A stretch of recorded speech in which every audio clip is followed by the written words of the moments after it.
In every war the United States has fought, disease has put more American troops out of action than have bombs and bullets. Even right now in Vietnam, 3 out of every 4 soldiers in hospital beds were put there by illness. Throughout history, germs have inflicted more military defeats than the arrow, the sword, and the cannon. Indeed, a worldwide epidemic of plague, which lasted 3 centuries, once killed 1/4 of all the human beings then on Earth. But all those deaths were the result of what we call unavoidable illness. Today, many countries, the Soviet Union and the United States among them, have developed the means deliberately to infect mankind. The United States, for example, can manufacture plague for possible use in war. The military sees numerous advantages in the use of disease organisms as weapons. For instance, germs do not destroy industry or property, just people and other living things. There is no effective warning system against them. A nation could be under attack for several days without being aware of it. It takes time before a soldier or a civilian feels the symptoms of disease. And like nuclear fallout, some disease organisms persist in a laboratory. You are witnessing an actual test of an attack with simulated biological warfare agents. There are no explosions to see. In this Department of Defense film, enemy saboteurs posing as fishermen have installed a small generator on their motorboat. The generator sprays an invisible cloud of organisms that are carried to the shore by the wind. The target, a coastal U.S. military air base. No one at the base will know they've been attacked until they begin to get sick. Not until days later will the first symptoms appear. Then the base will be a casualty. Almost everyone on it will be sick or dead. By that time, the fishermen, who were themselves inoculated against the disease they spread, will be gone. The Army has determined that biological weapons, like poison gases, are best delivered to a target in a cloud. In these tests, guinea pigs and mice breathe in germs. Just a few germs can cause infection. Once in the lungs, the germs multiply and spread throughout the body. The United States Army has pioneered in this science of aerobiology, the deliberate delivery of a disease in a cloud or in aerosol to the lungs. After these mice and guinea pigs die, autopsies are performed. The scientists determine the effects of the disease and just how many germs are needed to cause sickness or death. These scientists themselves are protected against disease with vaccines and by using the rubber gloves attached to these cabinets. Since 1942, the Army has been testing and developing biological weapons designed to produce disease, damage, or death to man, his animals, and his crops. They are also developing defenses against an enemy's use of these weapons. Frederick, Maryland, 45 miles west of Baltimore, was the home of Barbara Frietchie and Francis Scott Key. Today, it is the home of Fort Detrick, the Army's biological warfare center. More than 2,000 people work here to investigate defenses against an enemy's attack with biological weapons and to test and develop our own biological agents. These men look like any other scientists in a laboratory, but their work has an inverted quality. It has been called public health in reverse. In these laboratories, the scientists dress in protective clothing. They have separate air supplies. They are dealing with some materials so lethal that they have no known cure. Dr. Riley Housewright is scientific director at Fort Detrick. We asked him what kind of diseases can be induced with biological weapons. Well, there are a large number of them that can be produced normally and naturally are produced by the airborne route. And these range anywhere from a coal-like organism to something that produces death. How are these agents manufactured and how are they stockpiled? Well, the bacterial agents are produced by deep fermentation, the same as antibiotics are produced by deep fermentation, same as yeast are produced, or same as bacterial vaccines are produced. The rickettsia and some viruses are produced in embryonated eggs or in tissue culture. A small amount of a virus injected into a fertile egg will grow and multiply 12 million times in about a week. Disease organisms like smallpox, encephalitis, and typhus are produced in this way. The Army has studied many of the diseases known to man. The diseases selected as military weapons are manufactured in plants like this one. Hundreds of pounds of disease organisms can be produced at a time. Anyone that can produce beer, yogurt, or antibiotics has the potential to produce these biological agents. Unlike bullets or bombs, germs are living things, and like all living things, they die. To keep the germs alive and virulent for long periods, the liquid culture that is fed the germs is removed. The germs are left in paste form. Then they are further dried and frozen into pellets. Now they can be effectively stored for long periods. Former head of the Army's CBW program, retired Brigadier General J.H. Rothschild. What are the killing diseases that could be used by the military with biological weapons? You have diseases such as plague, which could be used. This has caused terrific epidemics in the past, you know, even though an epidemic is a very difficult thing to start. You could have a disease like anthrax, which usually affects animals but does affect man. There are several diseases that could be considered lethal diseases. This man is a conscientious objector, an Army volunteer. There are about 180 like him at Fort Detrick, and there is a waiting list to get into the program. They are laboratory technicians when they aren't exposing themselves in tests. At any time, they can leave the program or refuse such a test. Biological agents are put into a liquid which is aerosolized. The man breathes in the infectious air. Then he is sent to a hospital where the incubation and symptom reactions of the disease are studied. In this way, protection against diseases can be developed. Diseases that are received through the lungs are often more crippling or deadly than if a man were infected in the normal way. One of the Army's potential BW agents, pulmonary anthrax, will kill almost everyone not treated with antibiotics. Anthrax is one of the hardiest germs, a disease that will kill animals and man. It can survive for years in the ground or in water. Yet the Army has developed its own strains of some diseases that can overcome most cures. Germs, like chemicals, can be delivered by spraying them from planes, boats, or in the warheads of long-range missiles. Even insects can be used to spread disease. In one of the laboratories at Fort Detrick, we found that insects are being evaluated as a means of spreading disease. In this experiment, tiny insects are infecting rice plants with a virus that will turn their leaves white and kill the plant. Biological warfare is possible today on a large scale, with effects potentially as destructive to man as that from nuclear weapons. But no one is sure just what the effects would be long range on the world's environment if these biological weapons were used. Scientists all over the world are concerned about the danger. At Harvard University, Dr. Matthew Messelson, professor of biology. One might spread something thought normally to be very lethal in the form of a spray cloud, an aerosol cloud, over a populated area, and very few people might die. Or one might spray something thought not to be so lethal, and very many might die. The reason is that we don't know enough about the patterns of resistance to disease and the factors which determine the virulence of bugs to make predictions.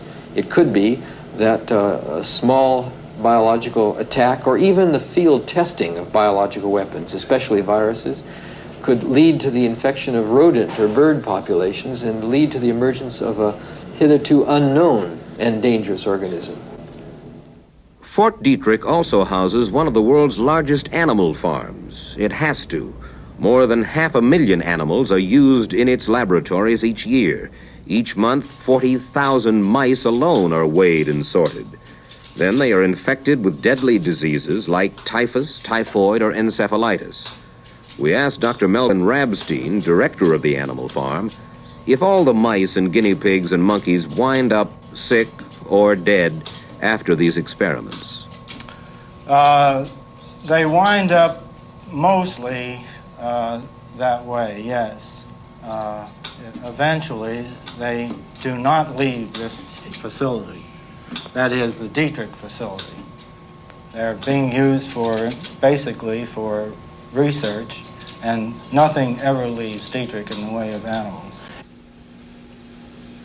The carcasses of dead animals that have been used in experiments and all other contaminated material are burned in incinerators. Some of the material is potentially so dangerous to people living on or near Fort Detrick that the very air from the incinerator is burned at 1,000 degrees Fahrenheit. General Rothschild, what could an individual saboteur in the United States do with a small amount of a chemical agent or a biological agent? Well, one thing you could do, for example, you could send a truck spewing out as it went just a little bit of biological agent. Say you did it between the Rockies and Minnesota, and this would pick up this Canadian cold front that's always coming down, is not too deep. You could seed that whole layer with biological agent, and it would go for many miles, and it would affect people. Chemical and biological weapons have been called by some the poor man's weapon. Dr. Messelson, would you explain? It's much cheaper to produce chemical and biological weapons than to produce nuclear weapons, so that as agents of mass destruction, they would have appeal for a very poor country. They're terror weapons, they're panic weapons. They can't be controlled. They're not useful for legitimate military purposes. They're useful especially to the side that wants to instill panic or terror in the other side. Within the next 25 years, are we going to see chemical warfare? Are we going to see biological warfare? We've gone on since World War I and haven't used chemical warfare, and I think it should be just another weapon in our arsenal. With biological warfare, I can't tell either. It depends on our enemies, depends on the situation. It's impossible to say. General Rothschild says it's impossible to say if biological weapons will be used in wars of the future. The general cannot be sure because the United States government itself has no firm policy on biological warfare.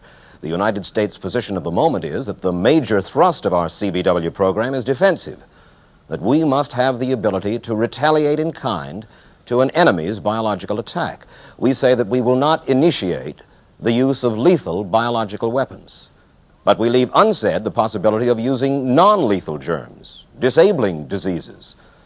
The Pentagon insists the Soviet Union has a greater capability to wage germ warfare than does the United States. But the Soviet Union and Red China have ratified the Geneva Protocol of 1925, which bans the use of these weapons in war. The United States is the only major power that has not ratified that treaty. As for defense, the American citizen, learning for the first time about this CBW program, has reason to wonder what is being done to protect the civilian population in case of biological or chemical attack. The answer is next to nothing. We have virtually no civil defense program against germs or gas. At the same time, the Pentagon reveals that so far 13 countries are already involved in the development of these weapons. There is one movement to slow down this silent arms race. The United Nations has begun the tortuous process of trying to work out the terms of a new treaty that would ban the testing and stockpiling of these weapons among the nations of the world. The question is, in today's climate of international fear and suspicion, what sovereign power will take the lead in crying halt? Chemicals and bacteria might make conventional weapons obsolete. That's bad news for the toy industry. Guns might become a thing of the past. The National Rifle Association would fight for our right to bear bacteria. I think hunters will always have guns. Yes. It would be no fun to gas a deer. Thank you. Thank you.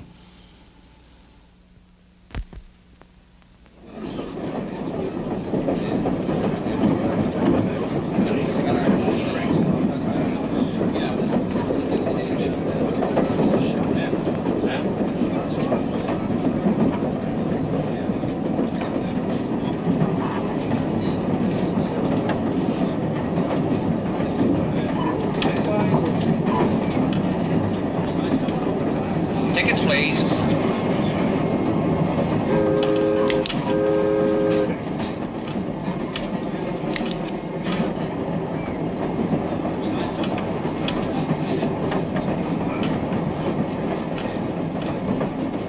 Accutron owners can't stand the wrong time. Accutron time is kept by a tuning fork instead of a balance wheel. It splits a second into 360 parts and is used as a timer in satellites.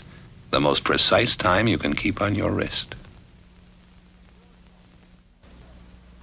The United States government this week licensed the drug firm of Merck, Sharp & Dohme to begin production of millions of doses of a new vaccine to inoculate America's children against German measles.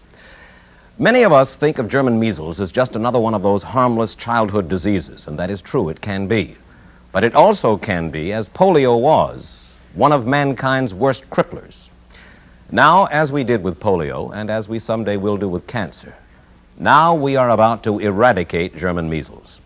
How we arrived at this point in medical history is a story in many ways as fascinating as a flight to the moon. The beneficiaries are generations of children yet unborn.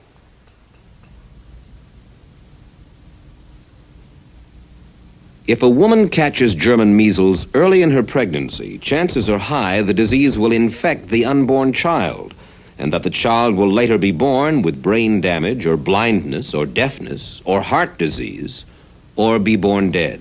That is what happened in the German measles epidemic of 1964. It's estimated that 30,000 pregnancies were stillborn.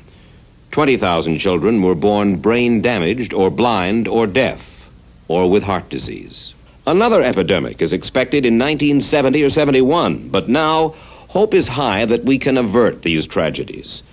For in the same decade that we have been conquering space, other scientists in government, industry, and the universities have pioneered the battle against German measles.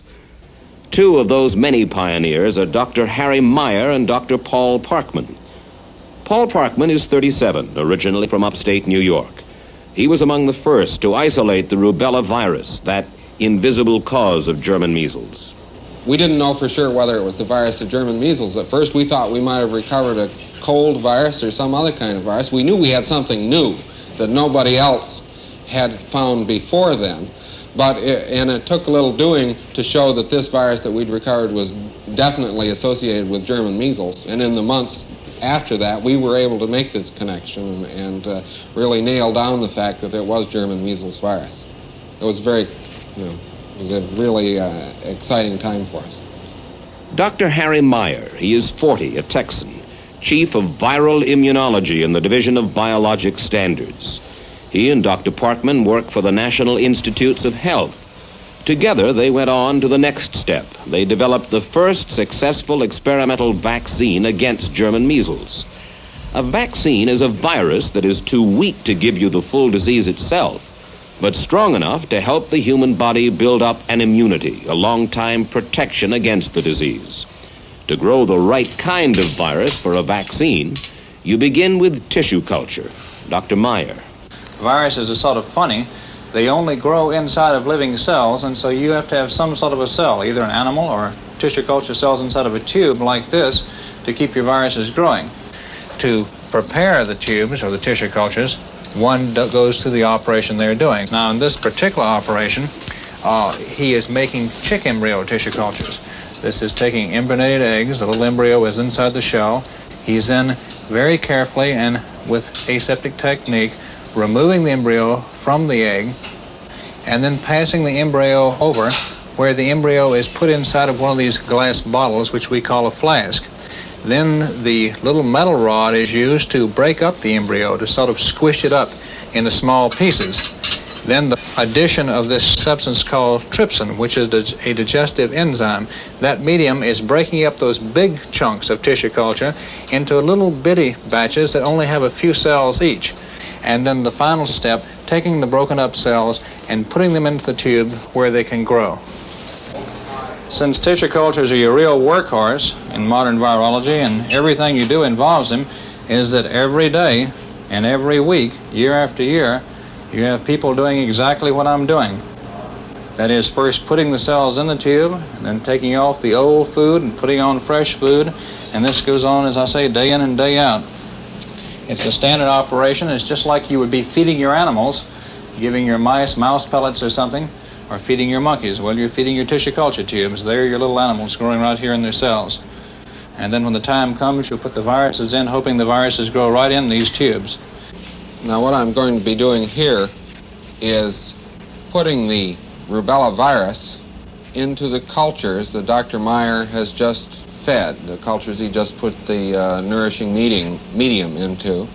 This process of putting the virus into those cells is called, this represents a passage of the virus.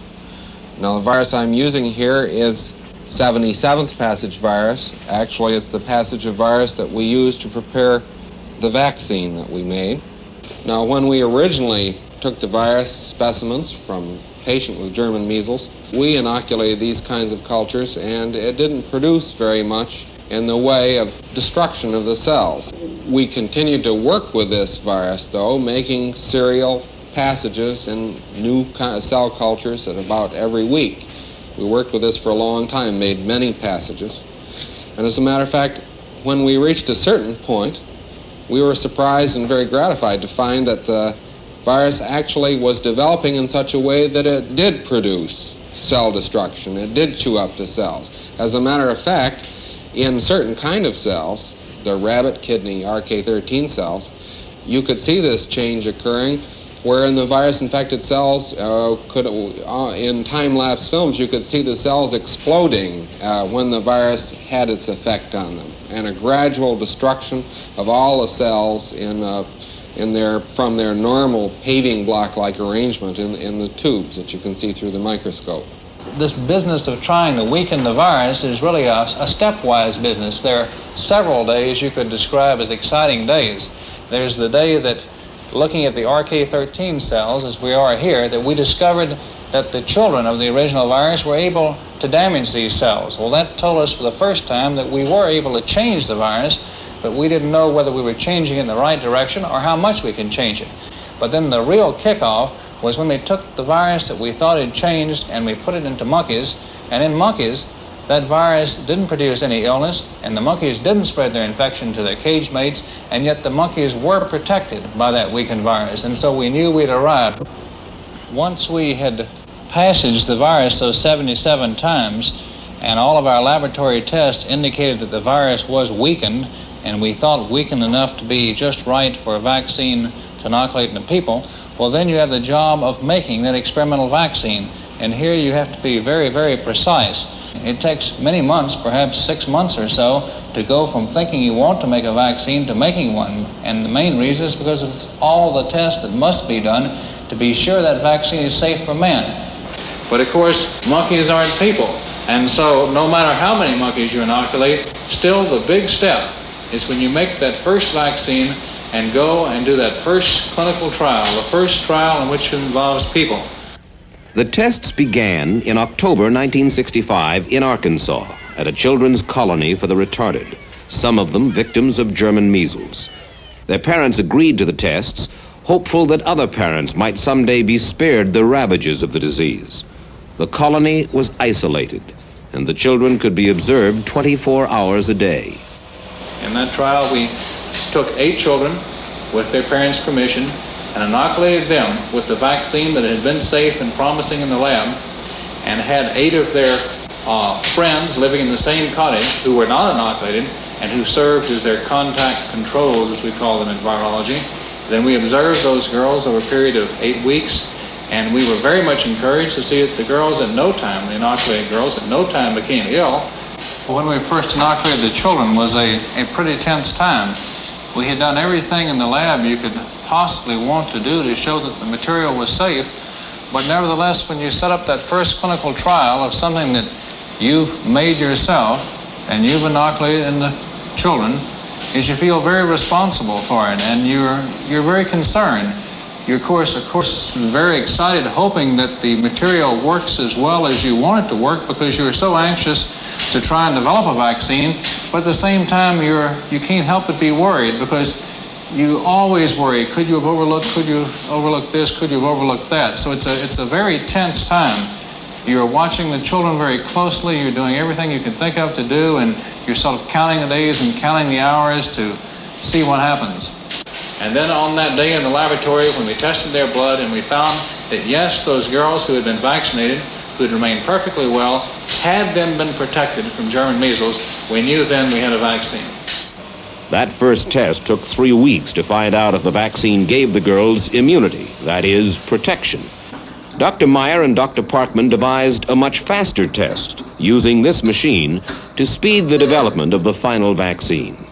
The reason is that the only people who need vaccine are those who've never had German measles. And the only way to know whether you've had German measles or not is a special blood test. We concentrated on the development of a fast test, and we developed this test, which is called the HI test. HI standing for a long, difficult word, hemagglutination inhibition. This only means that when you take a suspension of rubella virus and you mix it with chicken red blood cells, that the virus causes these cells to clump. Now, in this particular test, each of these had a patient's serum added to it, the blood specimen from a patient. When you see this type of pattern, it means the person is protected. It means they're not susceptible, they're in no danger of contracting German measles. When you see a pattern like this means the person is not protected. They are susceptible to German measles. They may contract the disease if they're exposed. So we had, instead of a 3-week test to show immunity, we had a quick 3-hour test to show immunity. We had been working for many months on trying to perfect such a test. We felt like we almost had it, but we couldn't quite get it. It just never seemed to quite work right. And then I remember one day Paul came out with one particular preparation, and we put it together, and the cells all clumped just as pretty as you could ask for, and it worked. Everything had fallen into place. And from that moment on, we never had any trouble in making the materials and in doing the test. Well, that was a pretty exciting day, and we had a big time that night. Both he and I and our wives got together and celebrated and had a bottle of champagne. And there has been more cause to celebrate. In the last 3 years, over 30,000 children have been inoculated with experimental vaccines produced both by government and by the private drug industry. 97% of those inoculated have gotten immunity. The next step is to produce the vaccine by the millions to prevent that German measles epidemic expected in 1970 and 71. And for the first time in history, we'll have the means in our hands, by extensive and thorough use of the vaccine, to actually move in and control, perhaps even eliminate, German measles from our country, so that the disease that's so common to our generation of doctors perhaps will be a disease that will be unknown or rarely seen in the next generation of doctors. And of course, this is the moment we've all looked for and all waited for.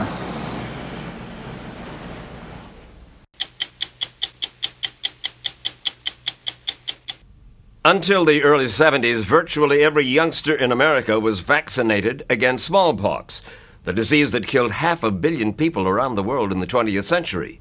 So, 2 decades ago, when the disease was finally eradicated worldwide, scientists called it one of medicine's greatest achievements.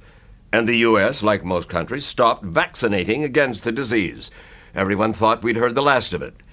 But now, just as those old vaccination shots are wearing off, intelligence agencies have discovered that Russia has turned smallpox into a biological weapon.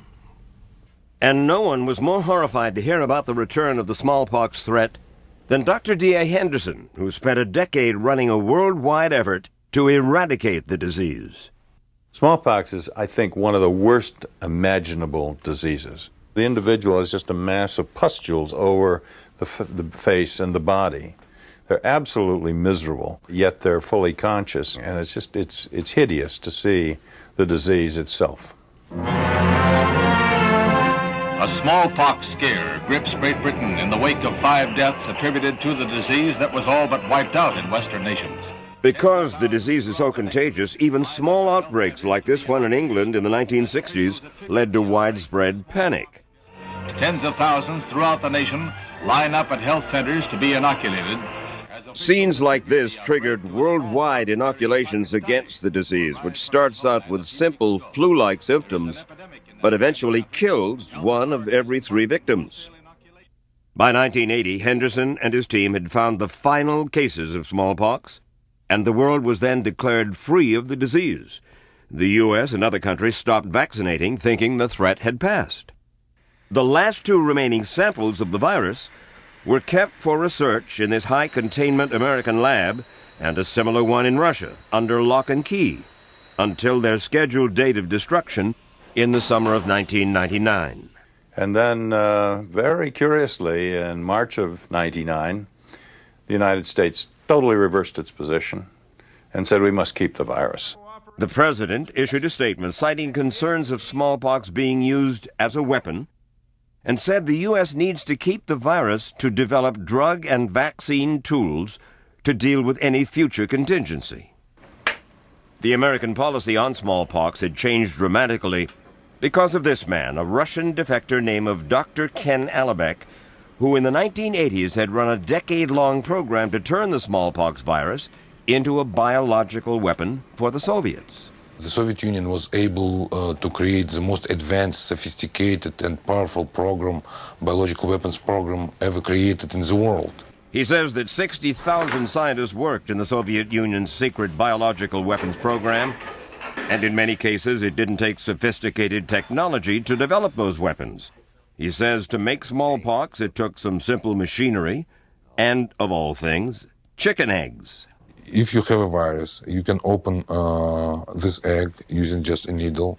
You can infect this egg, and within 7 days, you have a huge concentration of this virus within the egg? Within the egg. And you just make thousands, tens of thousands of eggs? It's possible to produce this weapon by tons using these techniques. He says 20 tons were on hand in the Soviet Union, despite the fact that the Russians had signed a treaty to ban biological weapons. It must have been a shock to you to understand that the Russians were betraying the treaty that had been put together. Mike, when you spent, as I did, 11 years in this program trying to eradicate smallpox, one by one having a victory, to have this happen at this point in time, this is the ultimate betrayal. It's really a crime against humanity to do what has been done. Do you have a sense of guilt for having taken part? Yes, I do.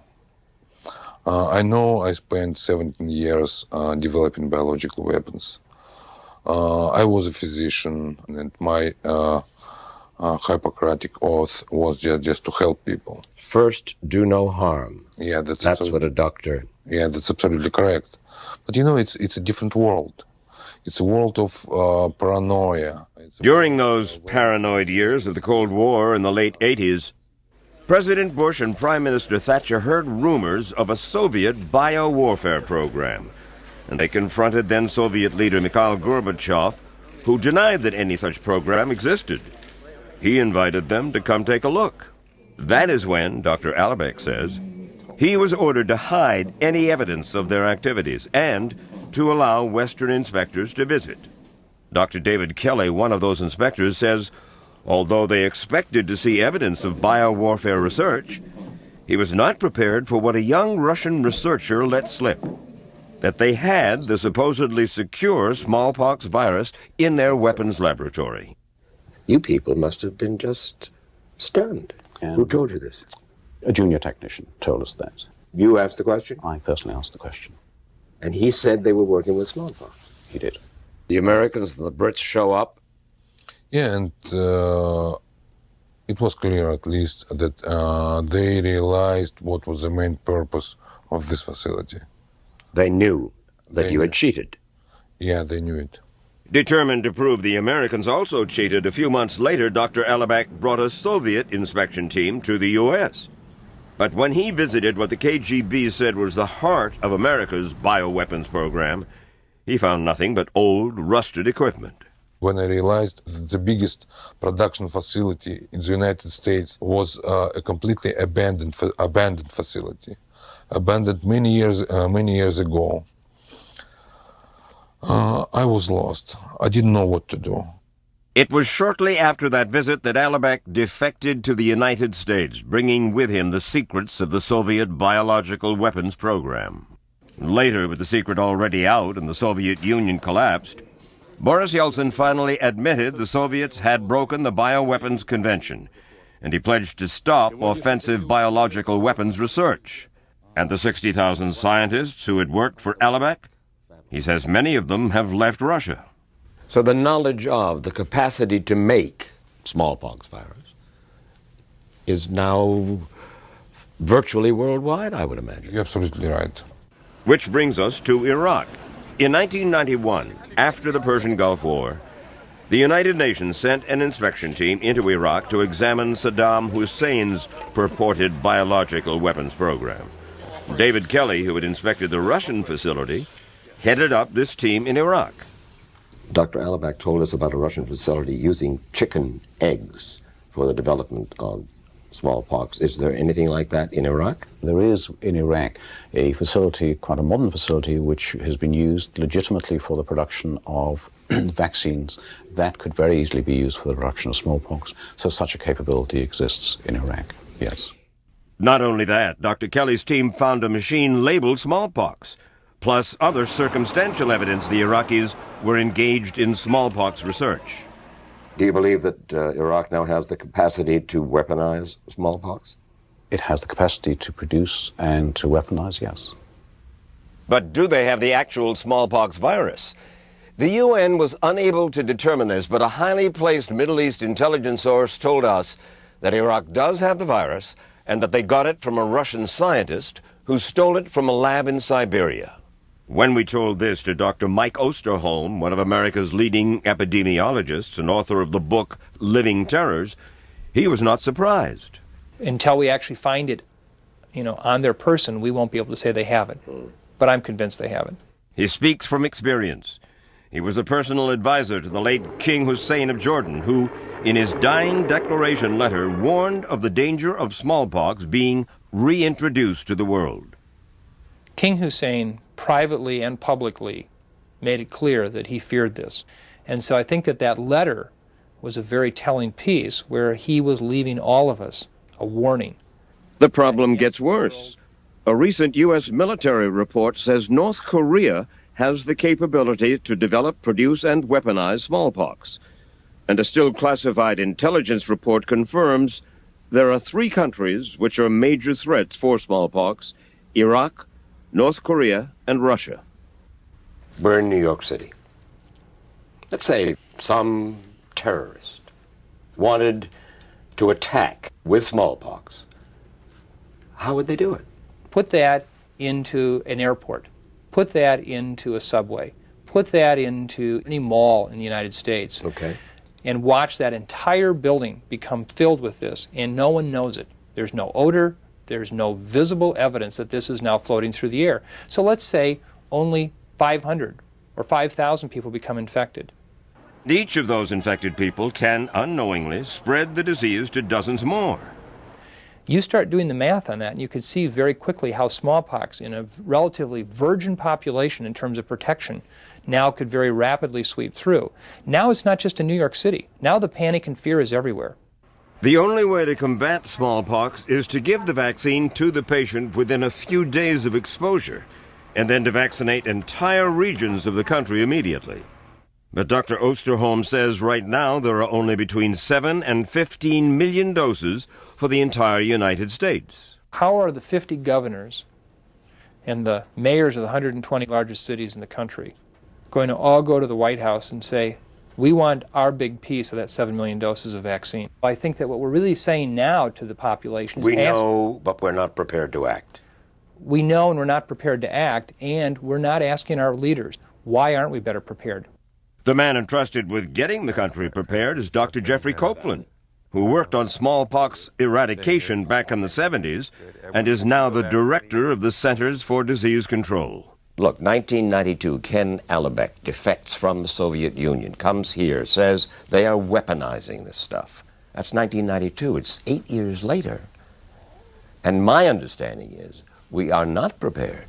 We are prepared for many of the eventualities that would occur. There are various components of being prepared for an outbreak. And what we're talking about here is an outbreak, a potential epidemic.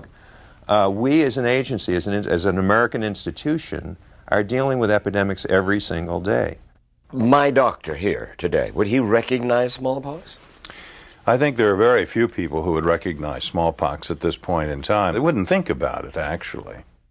That is why Dr. Copeland has launched a campaign to train doctors on the symptoms of this deadly disease. Does that mean every doctor in the country would recognize it like that? Absolutely not. But certainly key individuals who would get referred cases need to be able to think, gee, maybe this is a very unusual looking thing. Maybe it could be smallpox.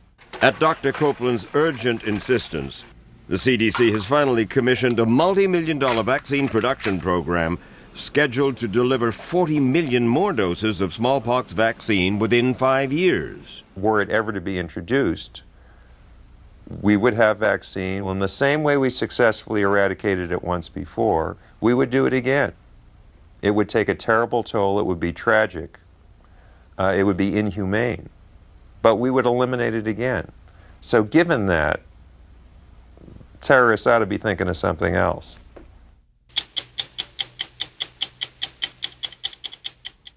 Finally, something that's been on everyone's mind since 9/11.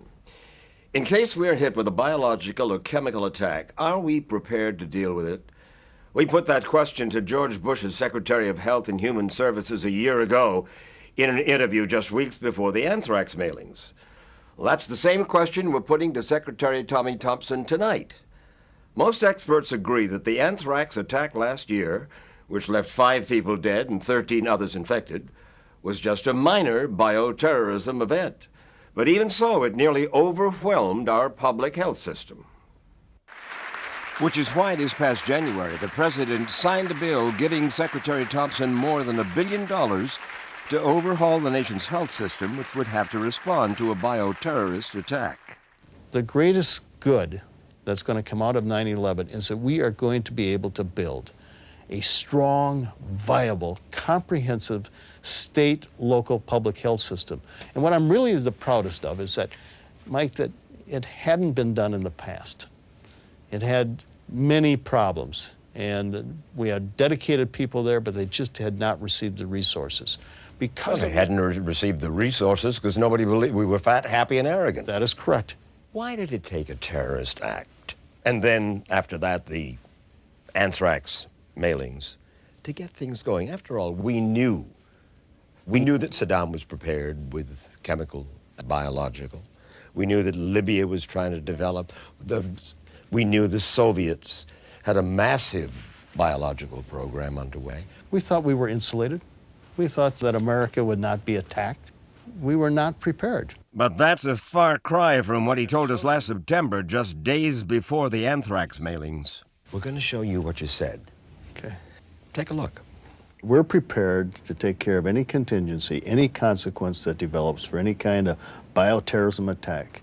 And you have 3 kids of your own.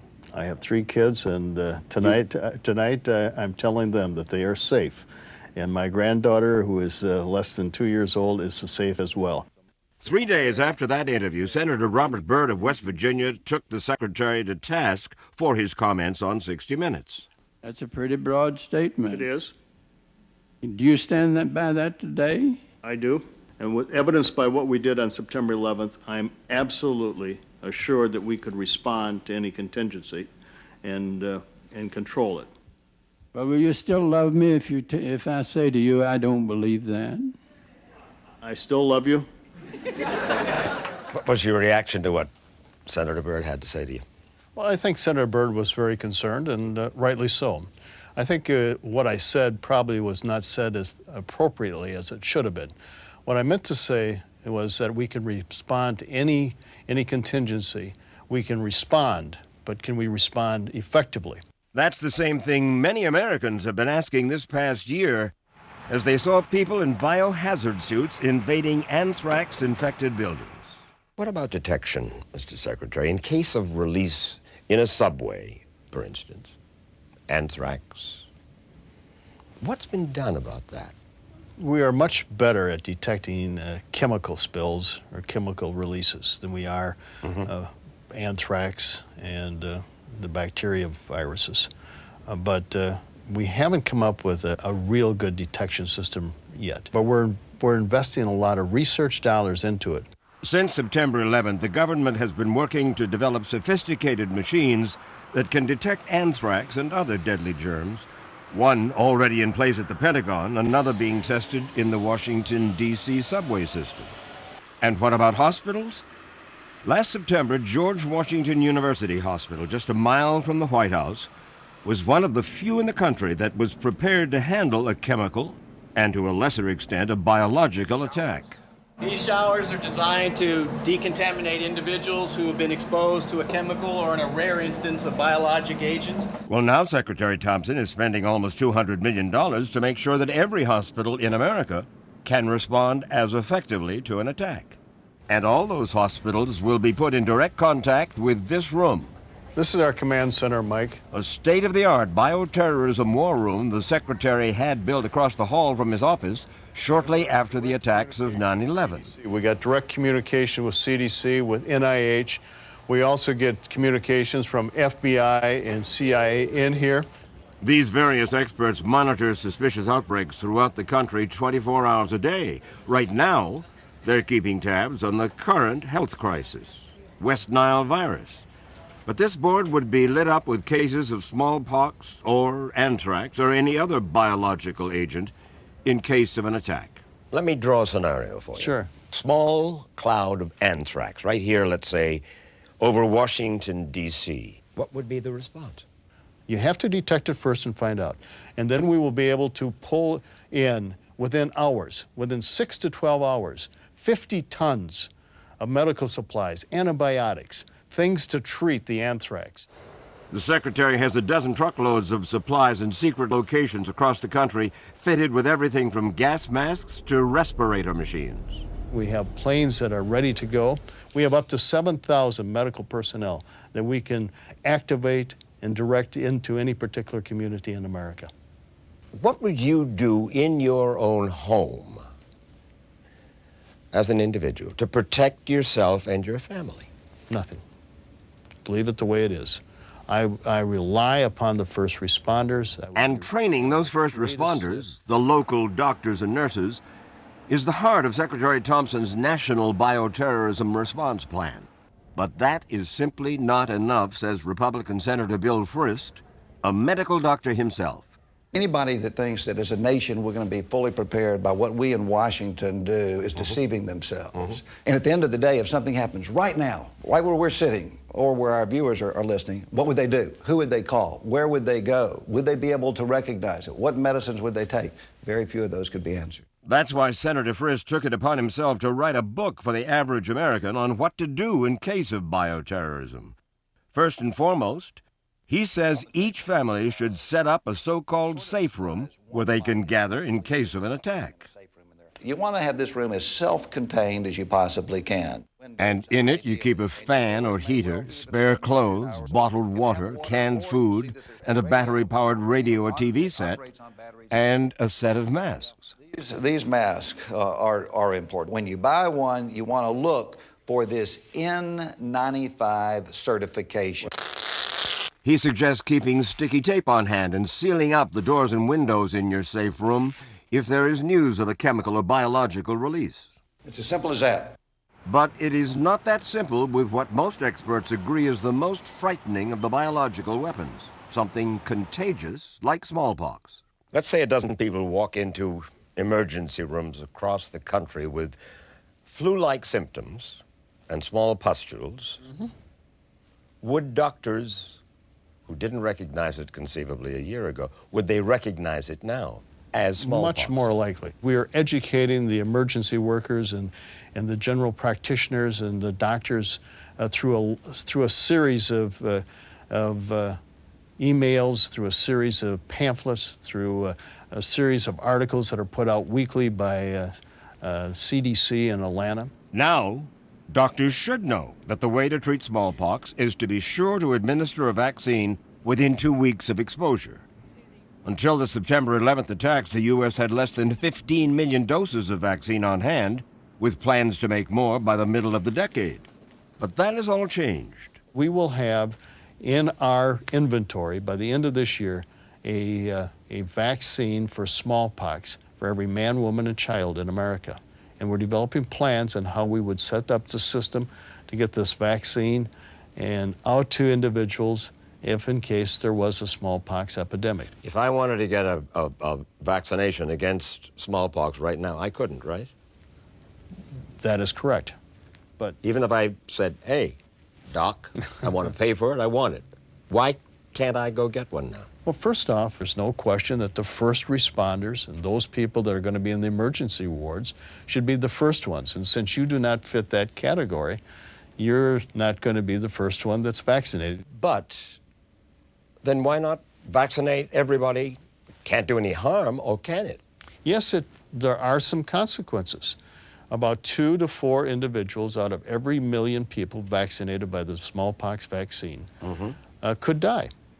And approximately another 18 could suffer some consequences. Inflammation of the brain, so there are consequences. Right now, that fundamental question of do you have the right to have access to that vaccine, that has not yet been answered by either the American people or our government. Well, the American people haven't been asked that question, really, have they? The only way we're going to be able to answer that question is to involve you. I think the federal government, the state government, and local government has a huge responsibility to give you the information so that you can best make that decision. Senator, you've said, I think it's about certain that we're going to see a biological attack in the U.S. that will kill with the intent to kill.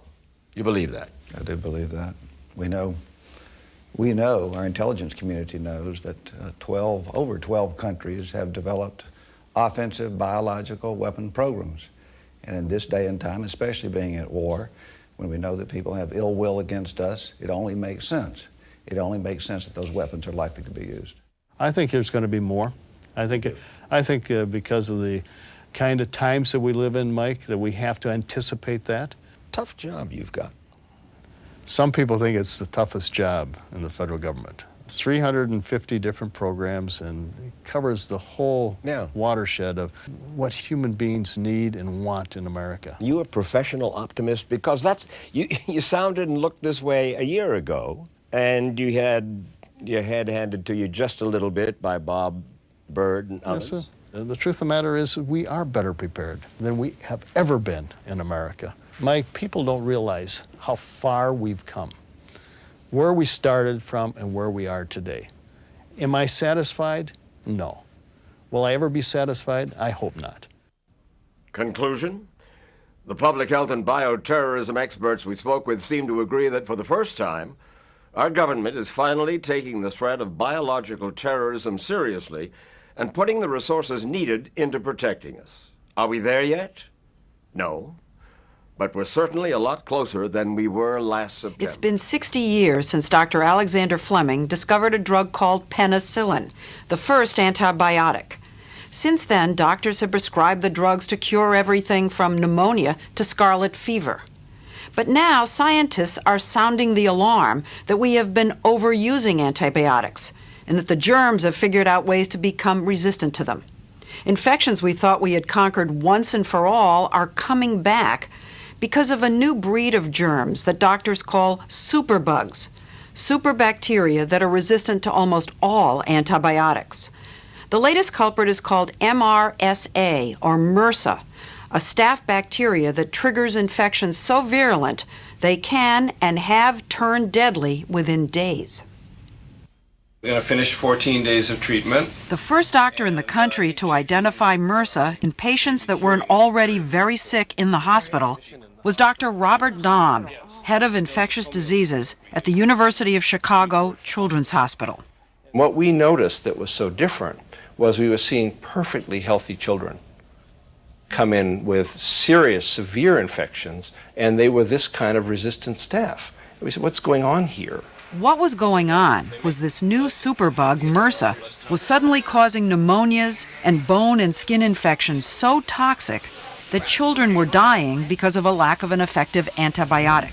A couple more deep breaths. If just 2 years ago you had brought your child to the doctor with any of those infections, they would get an antibiotic that belonged to the penicillin group of antibiotics. We can't do that anymore. We've abandoned that approach. Totally. Totally. You know already it's not going to work. Right. All of these psyllin, cephalosporin antibiotics gone. So is this MRSA resistant to every single antibiotic you have, or? It's not hopeless, but we're needing to resort to unusual and often very, very expensive, hard-to-find new treatments. This new MRSA seems to be hitting people who are in close physical contact. Children in daycare centers, prisoners in jails, and athletes on sports teams. I got it after the New Orleans game.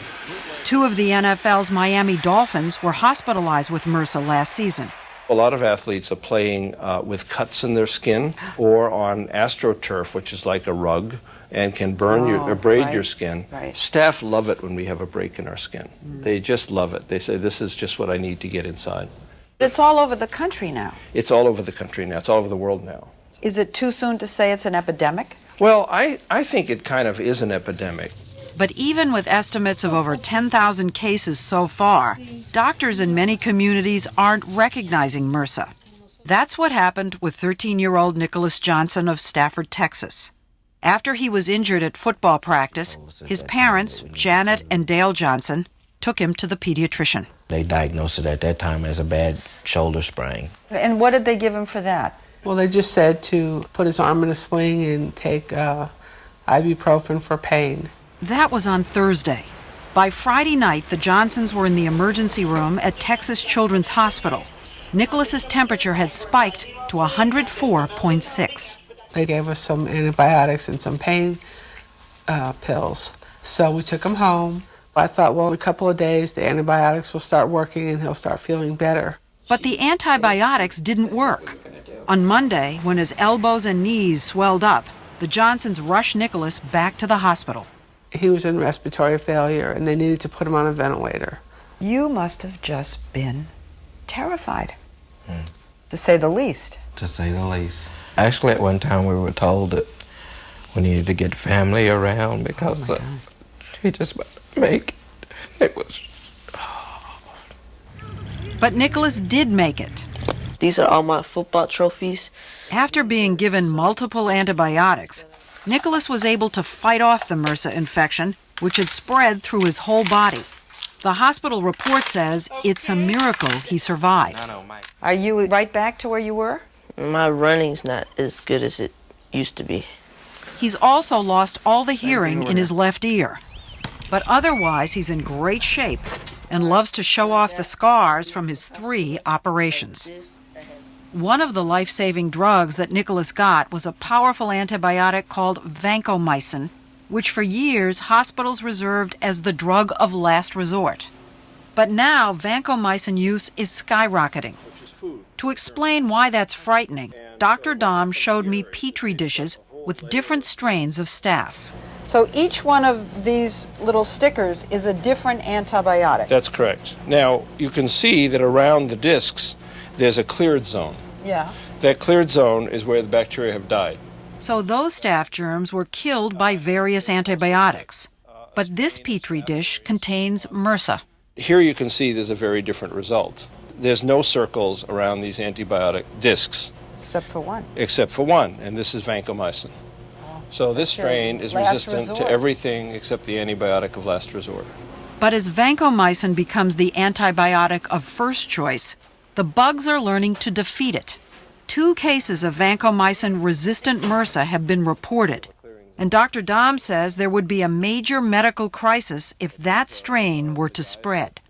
Meanwhile, other bacterial diseases like tuberculosis, gonorrhea, and pneumonia are emerging in more dangerous drug-resistant forms.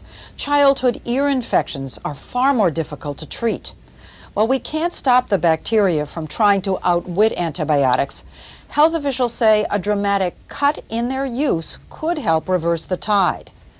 That means doctors will have to stop writing and patients will have to stop demanding the 130 million prescriptions for antibiotics that are given out each year, half of them for illnesses like the common cold that the drugs have no effect on. Antibiotics don't work on viral bugs like colds and the flu. The U.S. government started a public education campaign last fall with a recommendation for pediatricians and parents. Let's check the good one first. No antibiotics for most childhood ear infections. This one isn't fine. Even though most of those infections go away on their own, parents may not stand for that. When your child has an ear infection, they could be very painful. And I can't imagine them not getting an antibiotic to get better. I mean, I don't know where it would go without an antibiotic. Dr. William Schaffner is head of preventive medicine at Vanderbilt Medical Center in Nashville. Why do you think it's so hard to persuade doctors that they have to be tougher with their tough patients who want antibiotics? It's easier to say than it is to do, particularly when for a long time you really thought that there would be a new antibiotic down the pike, and if this one doesn't work, we'll just use the next one. But Schaffner says the next antibiotic may not be just down the pike. A majority of the major pharmaceutical companies are cutting back on antibiotic research or withdrawing altogether. For example, in the year 2002, something like 400 new pharmaceutical agents were licensed by the FDA, and that year there were no genuinely new antibiotics among them. I mean, that's a striking thing. Last year there were 1 or 2. Why is this happening? Well, one reason is that antibiotics are usually taken for just about 2 weeks and are therefore not nearly as profitable as drugs people take for years like Lipitor for cholesterol or Viagra. If I were the CEO of a pharmaceutical firm, I would point out that our research is benefiting the health of the public. A lipid-lowering drug reduces heart attacks. But how can I responsibly invest my shareholders' money, $900 million, to create a new antibiotic? That's what it would take? Those are the estimates. That's not fair to the shareholders. It takes almost $1 billion these days to research and test a new drug for FDA approval. The world's largest pharmaceutical company, Pfizer, maker of Lipitor and Viagra, is one of the companies still working to come up with new antibiotics. Dr. Martin Mackay is Pfizer's head of drug research. It's obvious you have the size and the money, the resources, to take what other companies might see as a huge risk. It's absolutely right. In fact, of 100 ideas that we think of in our laboratories, only one will make it as a medicine. So it's a huge risk. The company's latest antibiotic, Zyvox, was developed specifically for the treatment of MRSA. But just 4 years after its release, resistance is emerging. You say you've got some new ideas. How long is it likely to take before any one of us can actually have some of these medicines? When we have an idea for a new medicine, just to get into humans could take 5 years. And then the clinical trials after that can be another 10 years. So this is a 15 years process. from now. This is a 15-year process. So don't hold your breath for a stream of new antibiotics in the near future, even from companies like Pfizer. Does a pharmaceutical company that's making, I don't know, I'm making this figure up, $1 trillion a week on Viagra, whatever it is, do they owe the country something, that there's an obligation that these companies have? Oh, I don't think there's any more obligation that the companies have to produce new antibiotics than Ford does to produce a small car that's gas efficient. So what are we going to do? Well, we need to think outside the box. Pharmacist, can I help you? Thinking outside the box could cost the U.S. taxpayer. There are suggestions that the government actually pay the drug companies to develop new antibiotics. Dr. Anthony Fauci, head of the government's Institute of Allergy and Infectious Diseases, says that idea is being taken seriously. I would think that trying to convince the public that we should help the pharmaceutical companies develop a drug is going to be just about as hard to sell as anything. I think and they are the richest industry we have. You hit the nail literally right on the head. It is no question going to be hard to sell. One idea is to extend the patents on billion-dollar drugs like Zoloft or Zithromax if those extra profits are plowed back into antibiotic research. But the medical community prefers another solution, one similar to President Bush's proposal called BioShield, which would give the drug companies $6 billion outright to come up with new antitoxins in case of a bioterror attack. Is there any discussion of taking some of that, maybe even just $500 million, and putting it aside for antibiotics? The answer is no, not that it hasn't been seriously considered. The doctors we've spoken to are frustrated that you haven't applied the BioShield concept already. They say you've waited too long. If the BioShield concept is developing incentives for companies to get involved, we definitely should do it. So what are you waiting for? Well, we are engaging them right now. I think. In fact, they've been engaging the drug companies for the last 4 years about developing new antibiotics. No solution has emerged, and infectious disease doctors say we're running out of time. The antibiotic era is really only 60 years old, but as we get more and more resistance going on, it acts more and more like the pre-antibiotic era. And it's a little bit of a doomsday and over-dramatic message to say, well, we're going back to that. But in many ways we are.